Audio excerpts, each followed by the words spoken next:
Here's an update on the 2005 F350 SEMA build. We're making progress. The guy wanted the old cab lights out, new cab lights in, had to drill new holes. This whole thing was rusty and kind of gross, so I ended up welding stuff up. I got some stories on my Instagram page kind of how this day went, but there's some really thin metal here and is all rusted out, not looking good. He tried welding up the holes himself, did an alright job, came in, cleaned it up a little bit. So next bit of video is just the Instagram stories from the day, so check those out. Kind of broke down a bit more how I ended up repairing. I didn't show everything, but this is part of the update. Oh boy, got a lot of work ahead of me on this thing.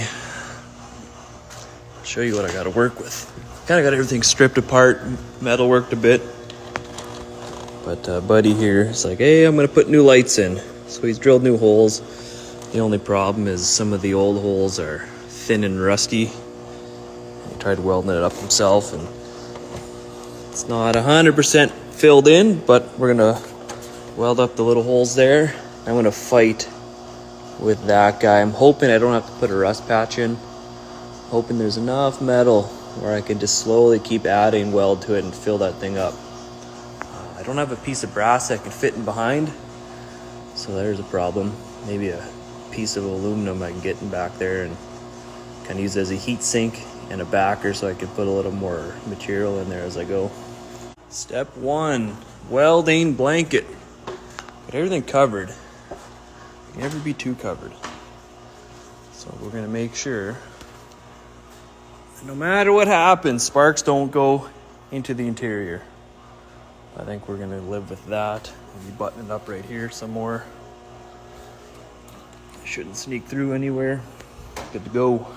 I can never say that I have had to remove the welder from underneath the cart just to get up on the roof. But while I'm here, tightening up your regulator, if you want this seated to not leak, as you're tightening up that brass fitting, rotate your regulator at the same time you're snugging this up, and that'll never leak. Anybody else do rust patches where they take a hole saw, cut out your piece of metal with a size bigger hole saw? Look at that. Fits perfect. And then you got no corners. If you cut it square, the corners on that square can be a weak point because there's double the amount of welding because you got to come across this way and that way. Perfect circle. There's technically even less welding to do with this. So use that if you're doing a little patch like this if you can. Works perfectly right here. There you have it. Welded in. You can still kind of see where it was pitted from the rust. We did sandblast this before doing any of this work. Make sure it's really clean. But she's pretty good overall. Might poke that up right there, but it feels pretty level for the most part. If I could push that up a bit, then I'll be perfect. As little as body filler as possible. And then I got all the little pits, not pits, but little holes welded up there. Just dress those up. And the roof is done. New lights can be installed. There's a new hole that I got to drill in there. So I'm just going to measure it based off these holes. And so far on this build, that is all stripped off. We got the jambs ready for paint. The idea is we're stripping all the paint off, starting fresh except for the jambs. New cab corner, rockers, doing box sides and all that. We got the rear doors and the hood and primer. The hood's a fiberglass hood, so we blocked the crap out of it to make sure it's as straight as possible. New doors showed up yesterday. New used doors because his old doors were rotten on the inside. Down there, these ones are in really good shape. A little dent there. But we're going to strip the paint off of these, clean up the inside lip down to the bare steel, no more rust.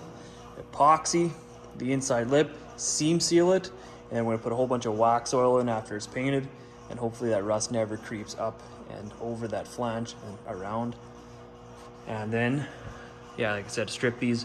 We're hitting it with Vibrance direct to metal high build primer. I'll show you that in a second. But yeah, there's the doors. They're in really good shape. Slow and steady kind of progress. roof will be next to get into primer. We want to put body filler on the primer instead of on the metal, because body fillers, they hold up longer, long time down the road when you actually have an epoxy primer underneath. Epoxy loves bare metal, body filler loves epoxy. But it's just kind of like the good, better, best. This is the best way to do it. But here's the panels, primed them yesterday. I was like, well, I got nothing to do, I'm gonna prime. And if anybody's familiar with fiberglass hoods, they can be really wavy, so we spend a lot of time blocking this down, making it flat as possible. A few good coats of primer on there. The doors, like I said, we metal finished them, stripped it, poked out the dents as best we can. Is it perfect? No, but this high build primer, I'll show you the can so everybody understands. It's a PPG product called Vibrance VP27. It's direct to metal. So we finished the metal in 80 grit, and then we just hammered on the primer. But like that one little dent, there's little dents, little dents that we just pick and filed up. Same with this one, it's already straight because there's no filler work needed. The metal's as straight as it's gonna be from factory. Then we're gonna take our blocks, using Next Level blocks. I do believe the guy is based in Ottawa, could be wrong. Canadian guy though, great tool, love having mine. Gonna make this job super easy because a high quality block will make it so nice to cut the highs down and show you where the lows are. So if you have a low spot, might mean that you have a dent, or you just gotta keep blocking it until that low spot goes away. Using guide code, of course, helps you see everything. Guide code's kind of like a cheat code. And then this is buddy, paint salesman of the shop actually. He's into lowriders and bikes and stuff, so he just wanted this prime, so I figured, well, I'm doing this. Prime his frame, it's been sitting here a while. But yeah, the truck's going good so far. It's supposed to go to Driven in Edmonton. Like he said, he was approved for it, but he still needs to get his frame powder coated and all that stuff, so it's a long ways away from that yet. But I'll show you the primer right here. It's the best primer I've ever used. VP 2050. We're a collision shop, and this is the stuff to use. I'll show you what else we got. So the reason why we kind of went over to this, because I discovered, talking to other guys, seeing other guys online, this shrinks back the least. So the less it shrinks back, the better. Then you won't have it looking like crap. You'll still have nice high gloss finish. So this has super high solids content. This is just a standard urethane based primer. There's not as many solids in it. This will take longer to shrink, and it'll shrink back more. This shrinks back less and does it quicker. And the beauty of this, like I said, direct to metal, as long as it's prepped right. This is not direct to metal. This urethane based primer, we use the Omni, needs epoxy, which we have DP90. If anybody knows epoxy, this is a really good epoxy primer. So the reason we made the switch is price point, this is still really good relative to all of this. We can do our body work, and we put 2 coats of 2050 on. We got this cheap gun from Princess Auto. It's a 2.3 tip. We hose on 2 coats, we're done. It's about 15-20 minute flash time in between the first and second coat. Or you go epoxy urethane, you gotta wait 30 minutes for this to dry before you can put a single coat of primer on that repair. So we're talking, to get the same build of 2 coats of this, we typically need to do 1 epoxy and 3 of this. Well, you're done in half an hour from mixing to spraying to guns cleaned up. By the time half an hour is up, you're putting your first coat of this. It's just efficiency, and this is a much better product long term. The only downside, it doesn't go on plastic. That's why we still have this here.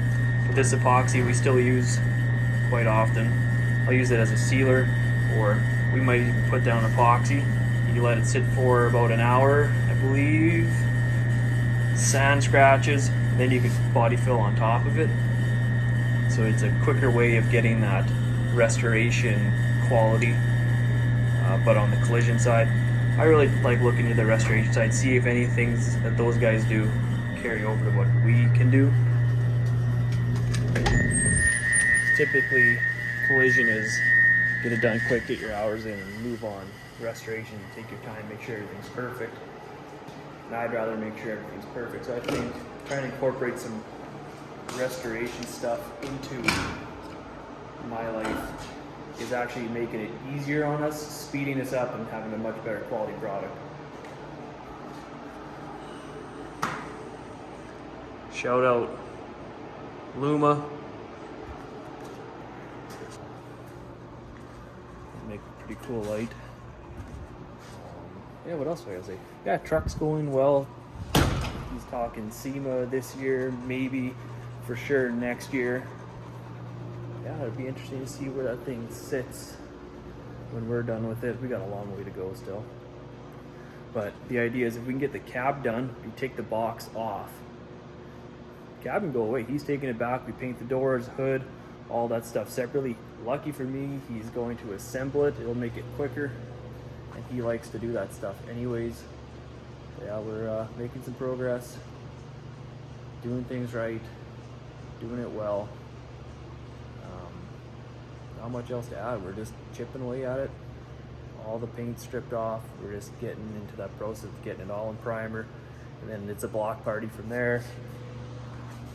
And then we just got to shoot some color on it. I'll show you the blocks. I might have mentioned them in the last video too. Don't mind all my rig stuff. A little unorganized.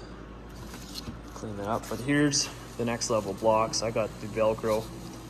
Most restoration guys go stick it so there's no Velcro, because if you sand with a block, a foam block, there's give in it.